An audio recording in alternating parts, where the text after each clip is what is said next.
Hello everyone. So today for US history, what we're going to be doing is you're going to be learning about how the US government is structured, both at the national level and at the state level as well. So the first thing I need you to do is I need you to get out your packet and to open up to the page that looks just like that. So we're going to be completing a chart. We're calling it our constitutional authority chart.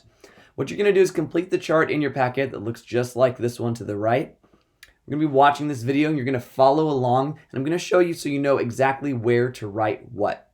What you're going to see along the way is there's going to be areas circled in red that tell you the location of where you're going to be writing things before the next slide appears. So that'll be in between all the slides so you know what we're doing and where you're putting it.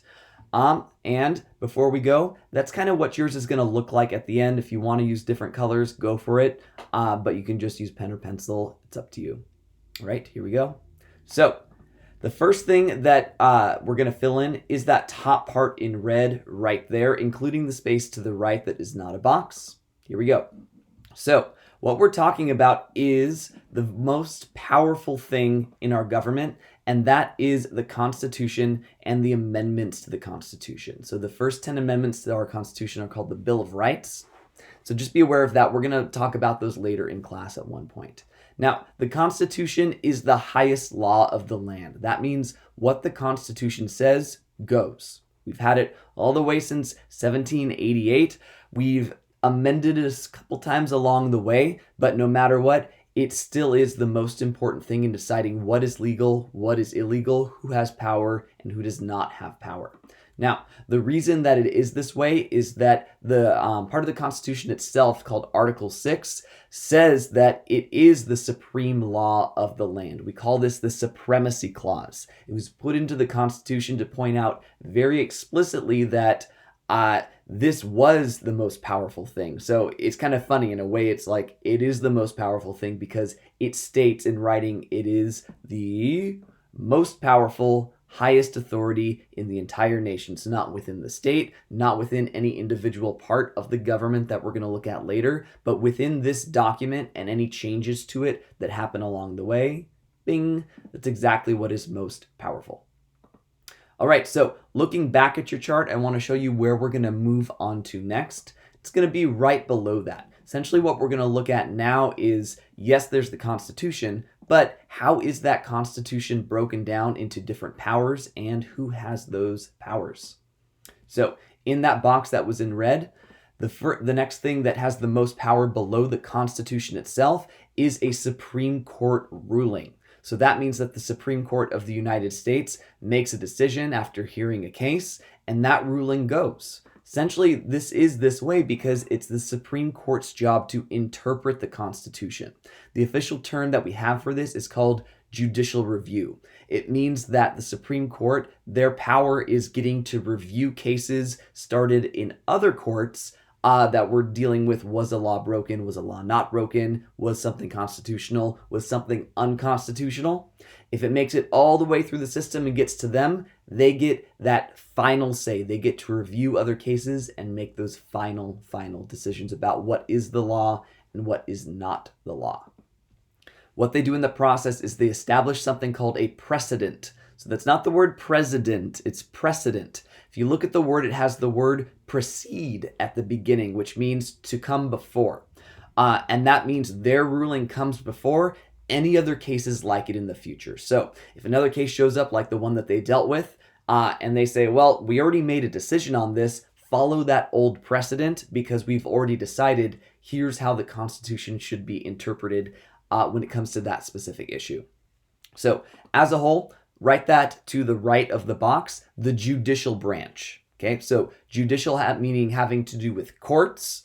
And so this is the Supreme Court, but also any other courts at the federal level that make decisions about what does the Constitution actually mean. And notice, it is the most second powerful thing in our government, specifically because they have the job of deciding what the Constitution means for everyone else. All right, back to your chart again. You can see a pattern here that we are working our way down the chart to another part of the government that is going to have a little less power constitutionally than the one above it. So what we're going to see here, another box, and that is an act of Congress. So, Congress's main job is to make the laws. Another term for them is the legislative branch that we'll put up here in just a little bit. But to legislate is to make the laws. The word like legislate comes from the same root as laws and legal and all these other words that have the same Latin roots. So they make the laws, they decide what are all going to be the rules that everyone is going to have to follow at the national level.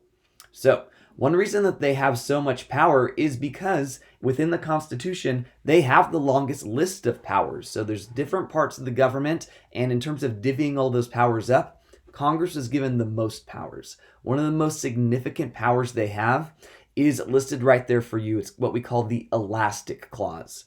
Now, the reason this is so powerful is because it lists out all these powers and also says Congress can also make any laws that they think are necessary and proper at the time for carrying out their other powers. No one else has kind of that wiggle room. So elastic is like the stuff that you have in like sweatpants and stuff, where there's room to expand and grow and room to shrink and retract. So that's the idea that Congress can use this when they need to get things done.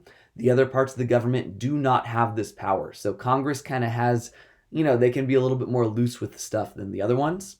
Another reason that Congress has so much power is because they're the part of the government that has the most what we call popular sovereignty. Popular sovereignty is the idea that people vote them into office. So popular comes from the same root as people, and the word sovereignty means self-rule. You are in charge. So if you've ever heard the term like we the people, it's the first 3 words of the Constitution, that's popular sovereignty, the idea that the people make the decisions that then get enacted through their government. Congress is the thing most tied to people voting and people making decisions there. Now, what is our term for Congress, which includes the House of Representatives and the Senate? That is like I said earlier, the legislative branch. So I want you to write that right there to the right. Too many rights. All right, so like I said earlier, it's predictable. We are working our way down. Okay, so that's where you're going to write your stuff next. And here's what you're going to write. So we've talked about the courts. We've talked about Congress. We're now going to talk about the presidency itself, another big part of our federal government. Now, the president's job is to enforce the law, so to make sure that the laws are actually carried out. Congress makes those laws, but it's not Congress's job to make sure that they're followed. The idea of having a president is having someone at the very top, the chief executive, the one who has the final decision, just like an execution, like the word executive is like end of the line, right? So it's the president's job to make sure those laws are enforced.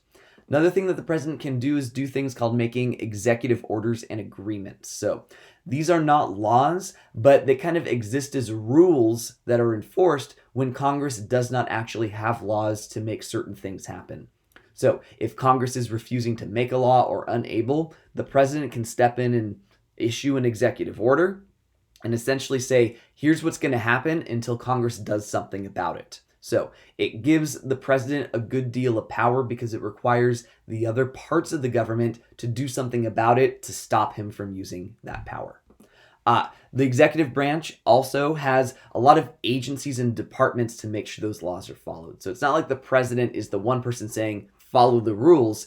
He has a lot of delegates. So secretaries of the departments, many employees in the departments, agencies like FBI, NSA, CIA, ICE, ATF, all the things you hear in the news, they're the ones actually carrying out that enforcement, while the president has a lot of other jobs in the government as well.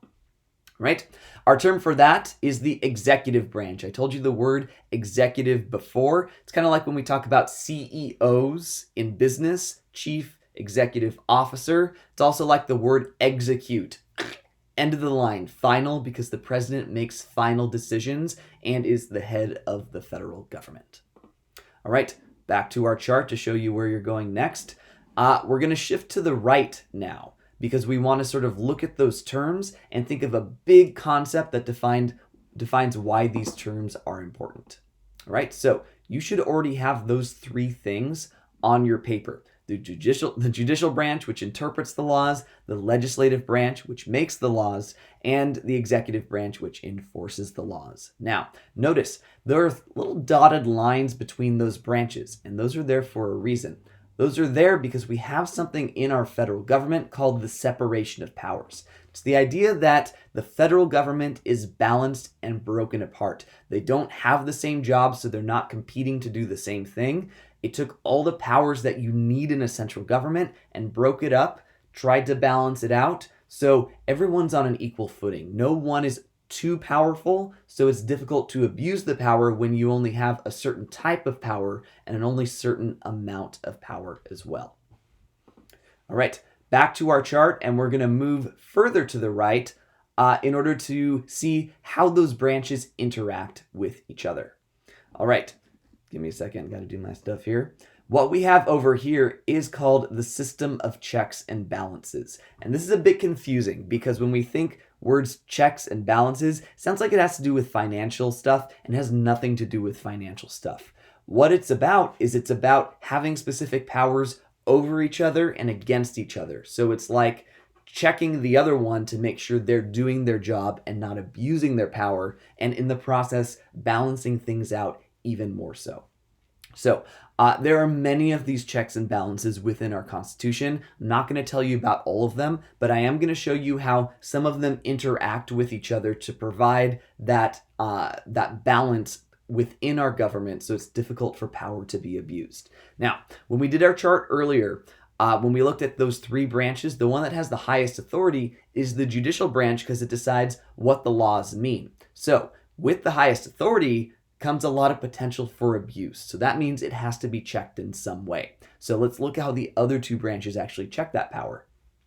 For the president can check the power of the courts by actually choosing the judicial nominees who eventually become judges. So the judges that are currently serving don't get to choose their replacement or don't get to choose who's going to be added to their own system, their own branch of the government. No, another branch gets to choose so that the courts don't just always get their way. They have to sort of deal and interact with the other ones. But if you look at what you have up there, you've got that the courts have power, the president can balance that out. But what about Congress? Congress should get some power over that too, and they do. They get to confirm those judicial nominees. So the president says, I want this person, but then that person has to go through approval by Congress to make sure that they're qualified for the job, that they're not too biased either way, and Congress can vote to make that person a judge or to say, nope, you're not good enough, or you're not what we're looking for. So they prevent them from becoming judges, and that's a check then on both the president's choice and the courts themselves because they don't have a new judge. So what we have on the screen right there is that, all right, we've got some more powers given to two branches, but what can the courts then do to balance off that power that the other two have over them? Here's what they can do. They can rule congressional laws as unconstitutional. So they can say to Congress, because Congress gets to make the laws, that, well, you made a law and it violates the Constitution, so we're going to throw it right out. It's not a law anymore because you violated the highest authority of the land, the Constitution. Now, in a similar way, the courts can also do that to the president because the president can issue executive orders. But what if that executive order violates other laws or violates the Constitution itself? Well, that's up to the courts again to say that executive order is illegal and unconstitutional. You got to throw it out and do something new or do nothing like that at all. So you can see it's about a back and forth, a balance to make sure no one gets too powerful. So another key part of our government is needing to make laws. And that's a power of Congress. And that's pretty powerful if they're deciding what the laws are going to be. And we need a balance on that. So a power that the president has over those laws being made is that he can do what is called vetoing bills from Congress. So if Congress says we want this to be a law, it doesn't automatically become a law. The president gets to basically look over it first and decide yes or no whether he thinks it's valid. If he thinks it's valid, nope, vetoed, and it is sort of stopped from becoming a law. Now, the problem with that is that you now have two branches of the government that can prevent laws from really happening.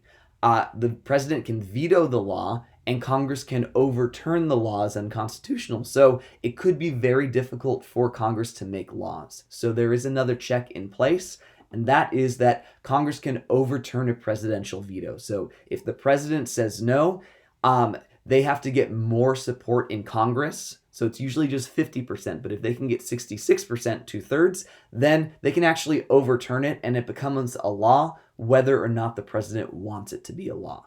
So, like I said, there are many, many checks and balances within our Constitution. There's just a few of them to set up how they interact with each other, because that's what it's all about, forcing them to work together, to compromise, to not always get what they specifically want, but what is best for the country as a whole, because it's a battle of compromises.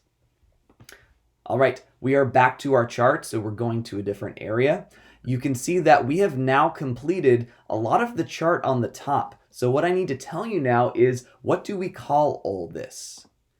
And here's what we call it: the federal government. Okay, I know that might seem like an unfamiliar term, federal, but think of it also as the national government or the central government. Those really all mean the same thing when we talk about the government itself. This is the government centered in Washington, D.C. This is the government that we have talked about thus far. And where does that federal government get its power? It gets its power directly from the Constitution. Now, the Constitution is broken up into a bunch of articles. I mentioned Article 6, the Supremacy Clause, earlier. The powers of the federal government come from Articles 1, 2, and 3 right at the beginning. Article 1 is the legislative branch. Article 2 is the executive branch. Article 3 is the judicial branch. And the federal government has what we call delegated powers. And what this means is that the Constitution says specifically what those different branches are empowered or allowed to do and what they are limited or not allowed to do. Delegate is saying like sort of deciding or designating or saying very specifically, here is the thing you're allowed to do. Don't interpret this in a way that's very broad, but rather very specific. There was a big worry when the Constitution was being made that the government would abuse its power. So it said kind of like, here are the receipts. Here are the things you're allowed to do. You're not allowed to do things that we don't mention. All right. Moving on to another section of this chart.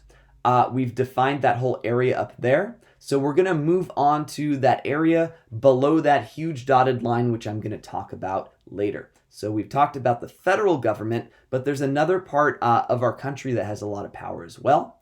And that is the state governments and state laws. Now, those can be different in all 50 states.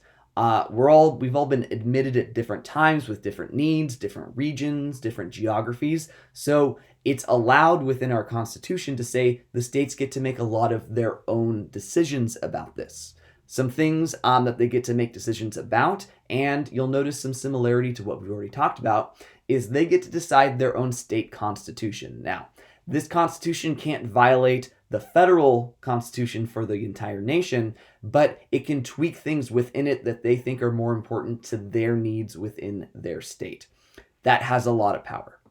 The next thing with powers within states is a state Supreme Court ruling. So just as there's a national Supreme Court, every state has their own state Supreme Court to decide if their state laws were broken. That state Supreme Court can't really do anything about violation of federal laws, only state laws within their own land.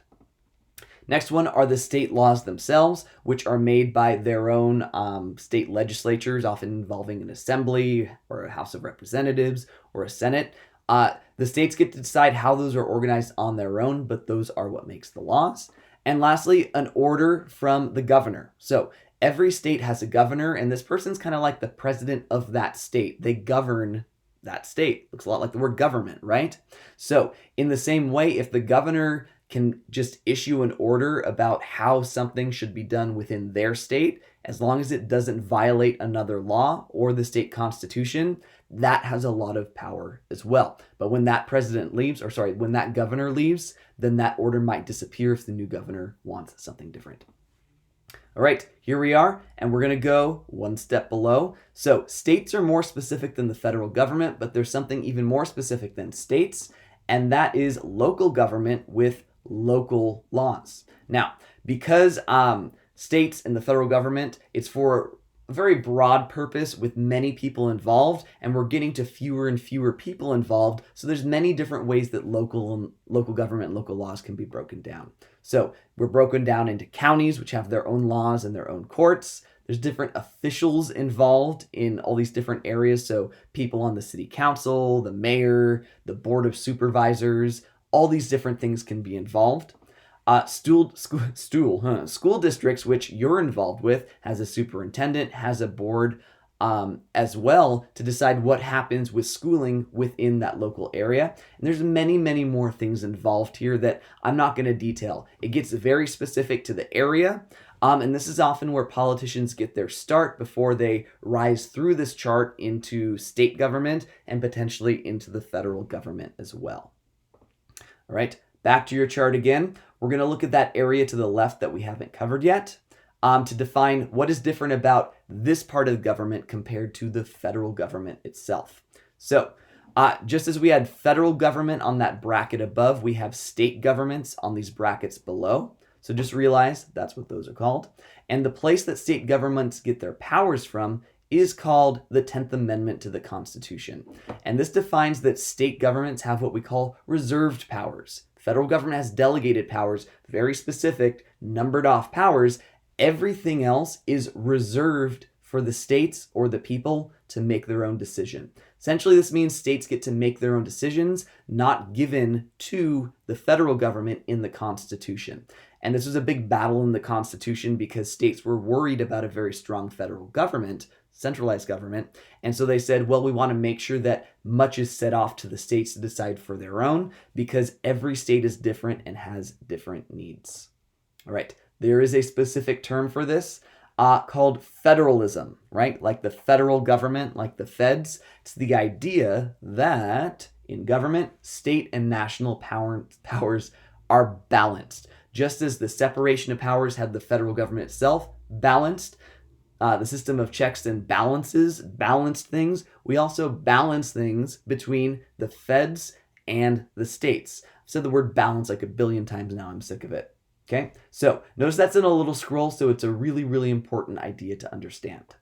We have one more thing to do on this chart, and it's in that big empty area that you have left. You're probably wondering, wait, what's going there? It's empty? Well, you're going to find out. Essentially, what we need to talk about at the end of this is the bigger idea of all the specifics we've looked at so far. These are the major tenets of American democracy. Tenet is just a fancy word for like ideas that you follow, things that are super, super important. One of these is limited government. So the word that is used the most times in the Constitution is the word no. So it's saying to the government, you are not allowed to do this. You cannot make laws about this. In Europe at the time, there were many absolute monarchies and many constitutional monarchies as well, but that centered a lot of power in the hands of one person or very few people. We wanted to ensure that moving forward with our new nation, that the government was limited and could not easily abuse their power. Some of these next words that you're going to see are ways that we decided to limit that government itself.